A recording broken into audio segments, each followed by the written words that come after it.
আসসালামু আলাইকুম ছোট্ট বন্ধুরা, তোমরা সবাই কেমন আছো? আশা করি ভালো আছো। আজকে আর খেলবো না বা গল্প করবো না, আজকে একটু ডিফারেন্ট কিছু করা যাক। চলো, আবৃত্তি করলে কেমন হয়? ভালো না? আবৃত্তি করছি কবি সুকুমার রায় কফচুরি কবিতাটি।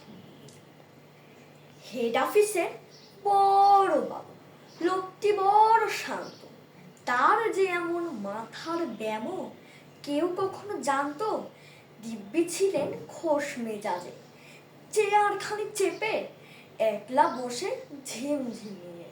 হঠাৎ গেলেন খেপে, আতকে উঠে হাত পা ছুঁড়ে চোখটি করে গোল।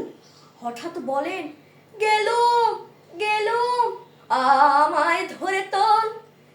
তাই শুনে কেউ বদ্যি ডাকে, কেউ বা হাঁকে পুলিশ, কেউ বা বলে কামড়ে দেবে, সাবধানেতে তুলিস।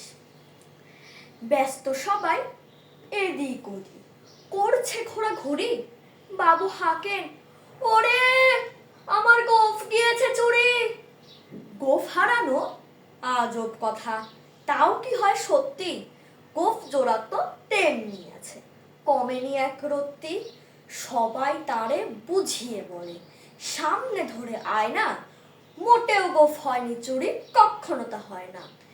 রেগে আগুন তেলে বেগুন তেড়ে বলেন তিনি, কারো কথা ধার ধারিনি, সব ব্যাটাকেই চিনি। নোংরা ছাটা, খ্যাংরা ছাটা, বিচ্ছিরি আর ময়লা, এমন গোফ তো রাখতো জানি শ্যামবাবুদের গয়লা। এ গোফ যদি আমার বলিস, করবো তোদের জবাই। এই না বলে জরিমানা করলেন তিনি সবাই। ভীষণ রেগে বিষম খেয়ে দিলেন লিখে খাতায়, কাউকে বেশি লাই দিতে নেই, সবাই চড়ে মাথায়।